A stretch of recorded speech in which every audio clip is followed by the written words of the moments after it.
Andrew! Andrew Santiago! Sigaw ng professor na si Emilio Vergara, habang malakas na pinapalo ng chalk ang mesa. Halos sabay-sabay na nagtawanan ng buong klase.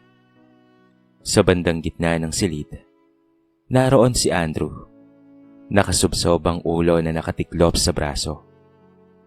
Tulog na tulog ito. Ano ba yan pare? First subject pa lang, tulog ka na kaagad? Bulong ni Jackson, habang humahagikik pa. Sumagot naman si Mira. Hindi yan tao, panda yan. Tulog ng tulog eh. Baka naman nagparty kagabi kaya nagkaganyan. Mukhang tamad na tamad eh. Dagdag pa ng iba. Hindi na kumibo si Professor Vergara.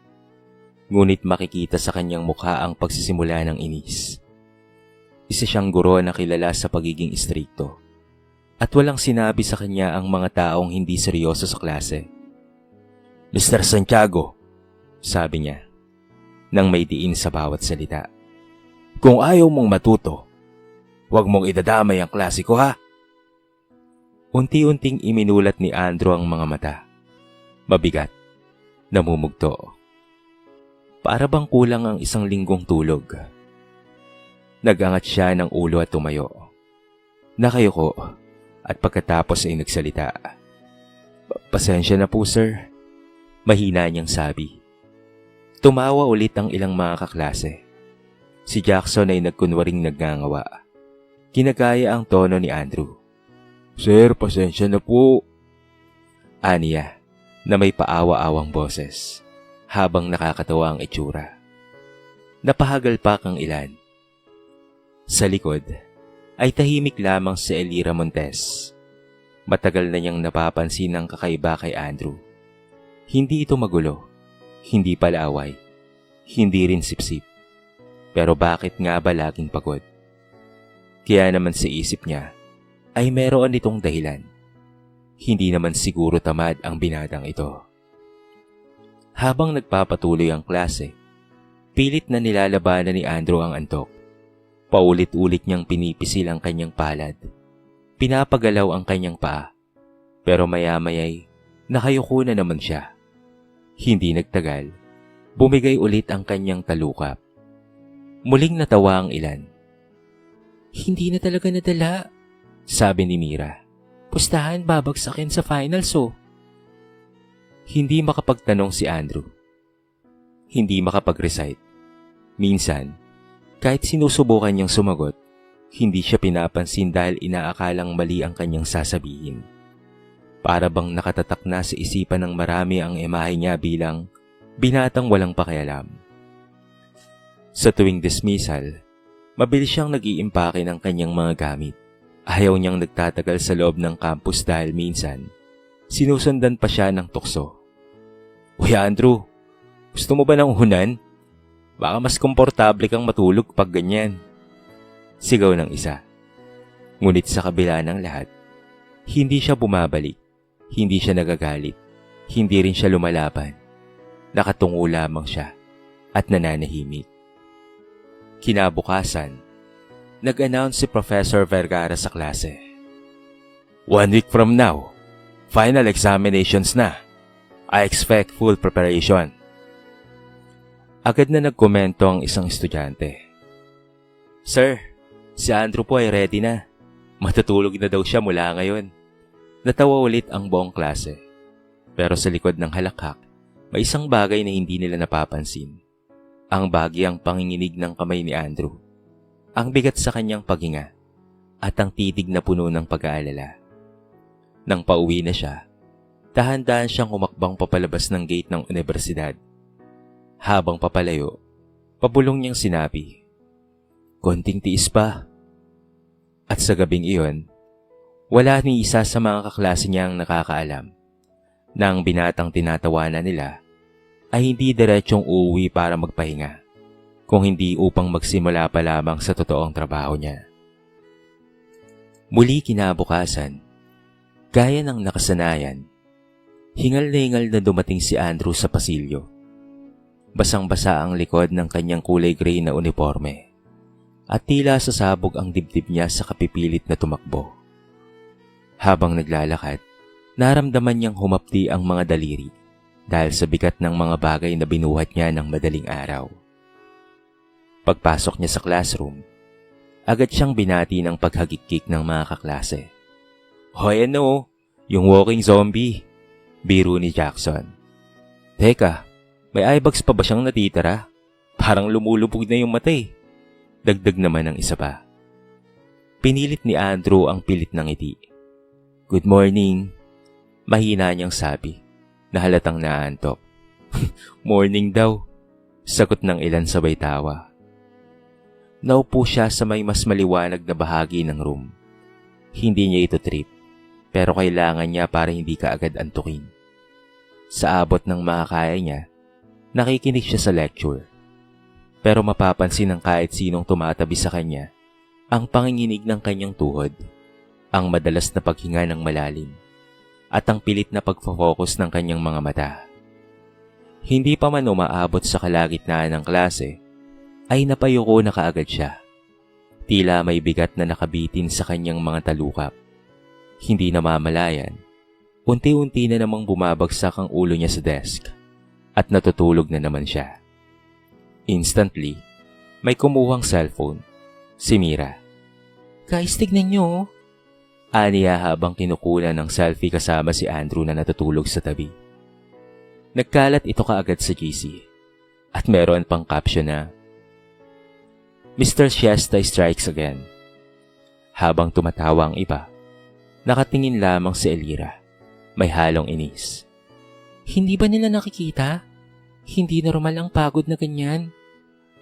Nang matapos ang subject, kinausap niya si Andrew. "Hey, okay ka lang ba?" Tanong niya nang walang halong pang-aasar. Napatingin si Andrew, tila nagulat sa kanya. Iba ang tono. Iba sa nakasanayang pangungutya. Okay lang. Pasensya na kung nagugulo ko ang klase," sagot niya. "Hindi mo naman kasalanan yun eh," tugon ni Elira. Pero bago pa siya makapagtanong pa ng iba, dumating si Jackson. "Oy Elira, huwag mo nang sayangin ang oras mo dyan. Wala kang mapapala." Bulong nito. Tangulang ang isinagot ni Andrew. Walang reklamo. Pag-uwi niya, naglalakad siya ng mabagal. Para bang dinadala ang bigat ng mundo. Sa jeep, hindi niya namalayang nakatulog siya. Nagising na lamang siya nang marating ang terminal. Sa bahay, sinalubong siya ng kanyang ina. "Anak, kumain ka muna," sabi ni Aling Teresa. Ngunit hindi na siya nagreklamo. Kumain siya, naligo, at pagkatapos ay hihiga sana para magpahinga. Ngunit sumulyap siya sa alarm clock. 11:47 PM na. Bumuntong hininga siya. "Ma, gigising po ako ng 1:30 ha." Tumango ang kanyang ina. Malungkot ang mata. "Pasensya ka na anak ha. Kung kaya ko lang sana." Ngumiti si Andrew. "Okay lang ma, kaya ko naman po." At sa gabing iyon, bago pa man sumapit ang lalim ng tulog, muli niyang naramdaman ang alarm sa tabi ng unan. Oras na naman. Maya-may rinig na naman ang tunog. Tunog ng gulong ng kariton na hinahatak ni Andrew papasok ng Divisoria Market. Madilim pa. Nag-iisang ilaw ng poste lamang at ilang bukas na pwesto ang nagsisilbing gabay niya. Maaga pa ngunit puno na ng ingay ang palengke. Sigawan ng mga tauhan, kalampag ng mga kahon, at pati na rin amoy isda at kulay. "Andrew, dito na yung delivery ng gulay," sigaw ni Mang Rodel, ang may-ari ng isang malaking pwesto. "Opo," mabilis na sagot niya, habang hinuhubad ang kanyang school bag at isinusuot ang lumang gloves. Buong bigat niyang binuhat ang isang sako ng repolyo. Halos kasing laki niya. Dala-dala na niya ang kanyang mga gamit sa school, para naman diretso na siya sa pagpasok. Kaya naman maya-maya ay napansin siya ng isa sa kanyang kasama sa trabaho. "Pare, kaya mo ba yan?" tanong ng isang bagong kargador. "Sanay na ako," sagot ni Andrew, habang pinapasa ng isang malaking sako ng repolyo patungo sa pwesto. Nang matapos, pinunasan niya ang kanyang leeg. Nanginginig ang braso niya at maya-may dumating ang kanyang ina. Dala nito ang mga panindang damit sapagkat meron silang maliit na tindahan sa palengke. "Anak, magpahinga ka naman muna," sabi ni Aling Teresa habang inaayos ang paninda nilang damit. "Okay lang ako, ma. Isa pa po." Pinilit niyang ngumiti. Sa loob ng 4 na oras, buong lakas siyang nagbubuhat ng mga sako, kahon, prutas, bigas at iba pa. Tuwing matutumba ang kariton, siya ang unang tatakbo para ayusin. Tuwing may wala sa hulog na delivery, siya rin ang gagawa ng paraan. Pero sa bawat karga niyang mabigat, may isa pang mas mabigat na dahilan kung bakit niya ito ginagawa. Upang matustusan ang gamot ng kanyang ina. Upang makatulong sa upa. Upang hindi mawala ang scholarship na tanging pag-asa niya. Pagdating ng 5:00, ay tapos na sila sa kanilang mga ginagawa. Umupo siya saglit upang magpahinga. Hingal na hingal siya. "Anak, baka pwedeng hindi ka muna pumasok ngayon," sabi ng ina. May pag-aalala sa boses nito. Ngumiti si Andrew kahit halata ang hilo sa mata. "Hindi po pwede, ma. Sayang po, papasok po ako. Dahil kailangan ko po ito." Pag-uwi niya, naligo siya ng mabilis. Hinugasan ng amoy palengke sa kanyang balat at isinuot ang uniforme. Habang tumatakbo papuntang school, naramdaman niya ang kirot sa kanyang likod, pero hindi siya huminto. Sa daan, napatingin siya sa mga estudyanteng naglalakad ng maayos, maliwalas, may dalang kape, at may oras at pahinga. Iba ang buhay nila sa buhay ko, sa isip niya, pero hindi siya naiinggit. Masaya siya para sa kanila. Ang tanging hangad niya lamang ay ang makapagtapos ng pag-aaral. Pagdating sa school, hindi pa man siya lumalakad ng 2 hakbang, ay may narinig na kagad siya. "Ay na naman, parang bagong gising na adik. Hindi pa siguro to naliligo eh. Ang baho ng amoy, amoy palengke." Bulong-bulungan ng mga estudyante. Tumingin siya sa sahig. Huminga lang siya saglit at bumulong sa sarili. Wala ni isa man sa kanila ang nakakaalam na bago pa man dumating ang araw, pinasa na ni Andrew ang kalahati ng bigat ng mundong hindi nila nararanasan. Habang papalapit ang final exams, lalo pang sumisidhi ang pressure sa buong klase. Ang library ay palaging puno. May nagkakape, may nagre-review. Meron namang gumagawa ng reviewers. Ngunit kakaiba si Andrew. Kung lahat ay nag-aaral sa hapon o gabi, siya ay nag-aaral lamang tuwing may libreng minuto. Sa pasilyo, sa kantin, minsan sa gilid ng hallway, habang hinihintay ang susunod na klase. Ilang beses, nakita siya na Elira na nakaupo sa sahig, nakasandal sa dingding, hawak ang makapal na libro, habang halos nakapikit sa pagod. "Andrew?" tawag niya. Nagising ang binata. "Ay sorry, hindi ko sinasadya." "Ay, wala yon. Ayos lang." "Sandali, nag-aaral ka?" Ngumiti si Andrew. "Oo, kailangan eh. Kaso nakaidlip ako." Napatingin si Elira sa laman ng libro. Puro highlights, notes, at iba pa. "Akala ng lahat ay wala kang pakialam sa klase," sabi ng dalaga. "Pero nag-aaral ka pala ng sobra." Natigilan si Andrew. Hindi ko naman kailangang patunayan kahit kanino. Basta hindi ako bumabagsak, okay na yun. Habang tumatagal, mas lalo pang napansin ni Elira ang sipag ni Andrew. Lagi itong nakaupo sa front row. Kahit inaantok, lagi itong may notes, may handouts, at may sariling reviewer. "Bakit hindi namin ito napapansin noon?" tanong niya sa sarili. Isang araw, nakasalubong niya ang guidance counselor na si Mrs. Lucente. "Nakita mo ba yung scholar natin na si Andrew? Grabe ang dedication ng batang yun," sabi nito. Scholar po siya?" Gulat na tanong ni Elira. "Oo, top 1 siya sa entrance exam. Pero mahirap ang buhay nila.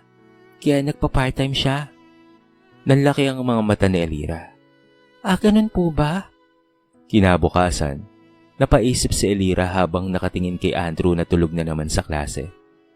Ngunit sa halip na asarin, tinabunan niya ang mata nito ng folder para hindi tamaan ng sikat ng araw. Hindi niya alam kung napansin niya ni Andrew, pero ngumiti ang binata ng magising. Habang papalapit ang exam, todo review ang lahat, pero si Andrew, hindi niya mapagsabay ang trabaho at pag-aaral. Buong gabi nag-aaral ang karamihan. Siya naman ay buong madaling araw ay nagbubuhat. Kinagabihan bago ang exam, sabay silang umuwi ng kanyang ina. Anak, baka hindi mo kaya bukas ha? May exam ka pa. Sabi ng kanyang ina. Tingin niyo po ba, Nay? Ipapagsak ko po ang pagkakataong ibinigay sa atin? Sagot niya. May tapang sa boses kahit pagod ang mga mata. Ipaglalaban ko po ito, Inay. At sa gabing iyon, hindi na muna siya natulog. Nakaupo siya sa mesa. Hawak ang reviewer. Umiikot ang kanyang mundo sa sobrang antok. Pero hindi siya bumitaw. Hindi pwedeng bumitaw. Hanggang sa dumating na nga ang araw ng final exams. Halos lahat ng estudyante ay nasa hallway. May dalang mga reviewers. Nagme-memorize ng formulas. Mabilis na nagre-recall ng mga lessons. Si Andrew, tahimik lang siya, nakaupo sa kilid, hawak ang ballpen, at nakatingin sa sahig. Uy, tulog ka na agad? Hindi pa nga nagsisimula yung klase. Biro ni Jackson. Hindi siya umimik. Pagpasok sa classroom, pinasa ni Professor Vergara ang instruction. Walang kopyahan na, walang bulungan. Kung sino man ang mahuling ng daraya, automatic ay 0 na. Agad na naging seryoso ang lahat. Nang ipamahagi na ang test paper, tumingin si Andrew rito. Mahirap. Mas mahirap kaysa sa inaasahan niya. Ngunit hindi siya nagpapanik. Huminga siya ng malalim. Ito na yun. Laban na. Habang tumatakbo ang oras, halata ang tensyon sa buong silid. May nagbubura ng paulit-ulit. May nagkakamot ng ulo. May halos umiiyak. Pero si Andrew, tahimik lang siya, direktang nagsusulat. Nakasimangot sa pag-iisip pero hindi ito kinakabahan. Ilang beses pang napatingin si Professor Vergara sa kanya. Tila nagtataka. At pagkatapos ng 3 oras, isa-isang nagsipasa ang mga estudyante. Si Andrew ang isa sa mga huli. Dancer, mahinang sabi niya. Paglabas niya ng room, agad siyang sinalubong ng tukso. Hoy! Sigurado 0 talaga to. Pero baka number 1 to sa tulog. Congratulations in advance ha, Mr. Bagsak. Ngunit hindi niya na ito pinansin. Hindi na siya tulad ng dati. Alam niyang ginawa niya ang lahat. At kung kulang man, wala siyang pagsisisiroan. Dahil ibinigay niya ang buong puso niya. Pag-uwi niya, sabay silang kumain ng kanyang ina. Kamusta ang exam mo, anak? Tanong nito. Kinaya naman po, Inay, sagot ni Andrew. Pero bahala na po. Anak, tumigil ang ina pagkatapos nitong magsalita. Kung hindi man pumasa Nay, putol niya. Ginawa ko po ang best ko. Tumango ang kanyang ina. Nakangiti ngunit may luha ang mga mata. At sa gabing iyon, unang beses matapos ang ilang linggo, nakatulog si Andrew ng mahimbing. Dahil alam niyang sa wakas, matapos ang walang tulog, walang pahinga, walang reklamo, ay natapos rin niya ang kanyang laban. 1 linggo matapos ang exam, nagkaroon ng malaking announcement. Magandang umaga sa inyo, sabi ni Professor Vergara.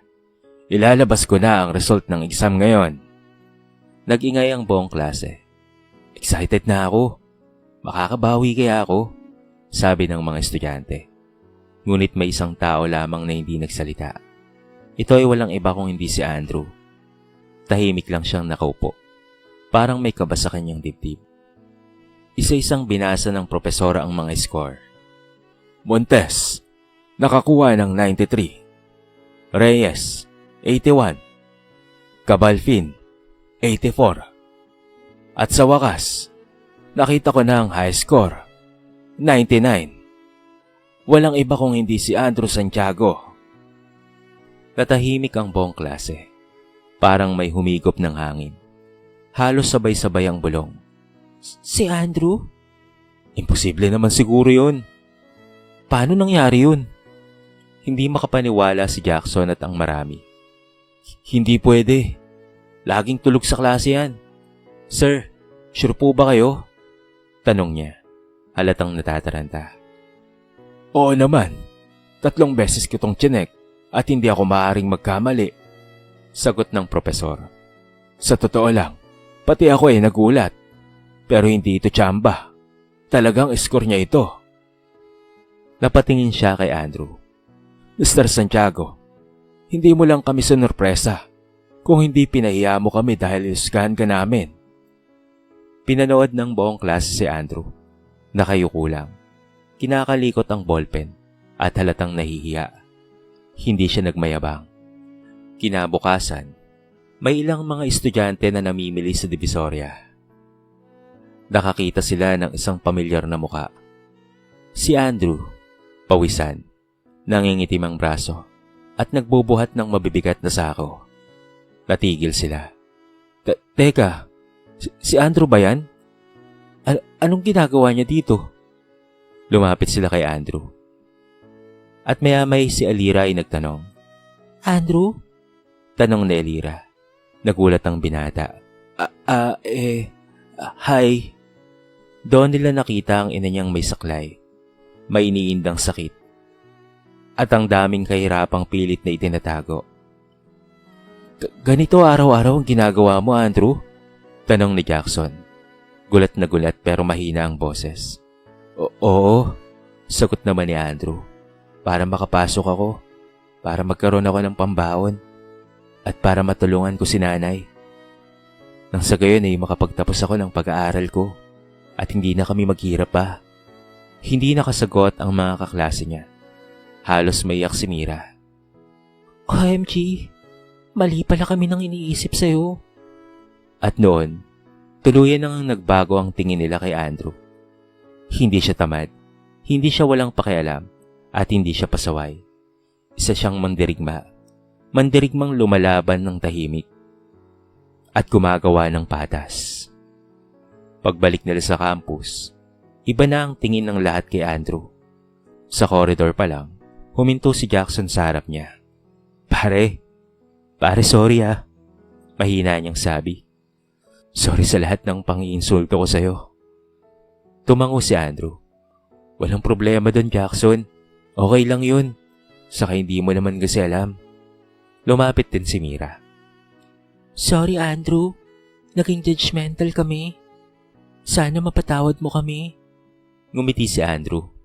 Wala yun, Mira. Naiintindihan ko naman kayo. Wala kayong kasalanan.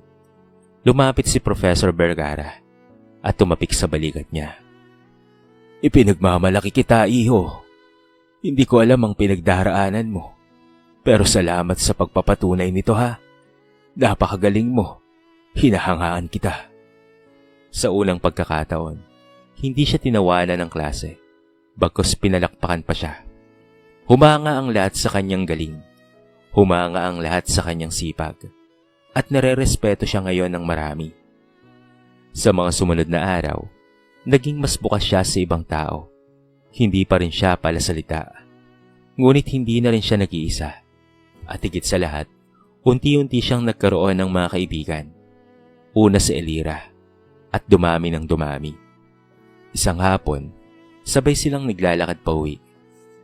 Alam mo, sabi ni Elira, napakatapang mo at napakagaling mo. Hindi ko alam kung paano mong nagagawa ang lahat ng yan. Ngumiti si Andrew. Hindi naman ako magaling. Kailangan ko lang talagang magtiis. Tama ka pero hindi lahat kayang tiisin ng ganyang hirap. Proud ako sa'yo. Pag uwi niya, niyakap niya ang ina. Nay, high score po ako. Napayak si Aling Teresa. Anak, pinaghirapan mo yan. Kaya deserve mo ang lahat ng yan, anak. At doon niya naisip, lahat ng pagod, puyat, sakit, at lahat ng pang-insulto at pangutya ay hindi pala masasayang. Ang sakripisyo ay may sariling paraan ng pagsigaw ng tagumpay. Sa pagtatapos ng pag-aaral ni Andrew, pinarangalan siya bilang isa sa pinakamagaling na estudyante at most inspirational student sa buong universidad. Hindi niya ito hinangad, pero dumating ito dahil totoo ang kanyang pagsisikap. At mula noon, natuto ang buong klase na huwag basta-bastang manghusga at pasunawain ng tahimik na tao dahil sa likod ng katahimikan, maaaring may kwento ng pagkakaiba na hindi nila kayang isipin. Sa paglipas ng mga panahon, nakapagtrabaho si Andrew sa malaki at magandang kumpanya. Maayos ang kanyang sahod, higit pa sa kanyang inaasahan noon. Dahil sa kanyang maayos na buhay ngayon, naipagpatayo niya ang kanyang ina ng maayos na tindahan sa palengke para meron itong libangan. Bumili na rin siya ng malaki at maayos na bahay para sa kanila ng kanyang ina, upang sa gayon ay hindi na sila mangupahan pa. Kung noon ay palagi siyang inaasar dahil tulog siya ng tulog, ngayon ay napakarami na niyang kaibigan na humahanga sa kanya. Magkasintahan na rin sila ngayon ni Elira, na meron na ring maayos na trabaho tulad niya, at binabalak na rin nilang magpakasal sa susunod na taon. Sino nga bang mag-aakala na ang dating binatang tulog ng tulog sa klase ay siya pa pala ang mas mangunguna sa buong paaralan. Siya pa pala ang mas magtatagumpay sa buhay. Tahimik pero sigurado. Inapi noon pero ngayon umasenso. Kaya naman dapat hangaan hindi ang kanyang pagtulog sa klase, kung hindi ang kanyang determinasyon upang magpatuloy sa buhay. Sa kwentong ito ay marami tayong mapupulot na aral. Huwag husgahan ng tao base sa nakikita ng ating mga mata. Bawat isa ay may laban na hindi mo alam. Ang tunay na sipag, kabutihan at tiyaga, kahit hindi pinapansin, ay magbubunga sa tamang panahon. Basta tayo'y magpatuloy lamang na lumaban ng patas sa buhay. Dito na po nagtatapos ang ating maiksing kwento sa araw na ito. Sana po ay nagustuhan nyo. At sana po ay kinapulutan nyo ng maraming aral. Kayo mga kabarangay, ano ang masasabi nyo sa ating kwento? I-comment nyo naman sa baba ang inyong mga reaksyon at babasahin natin ang lahat ng yan. I-comment nyo na rin kung taga saan kayo para naman malaman ko kung hanggang saan nakaabot ang video na ito. Paki-like and share na rin ang ating kwento para mapakinggan rin ng iba. At kung bago ka pa lamang sa ating channel, baka naman pwedeng pakihit ang subscribe button at bell notification button para palagi kang updated sa mga bago nating upload na katulad nito.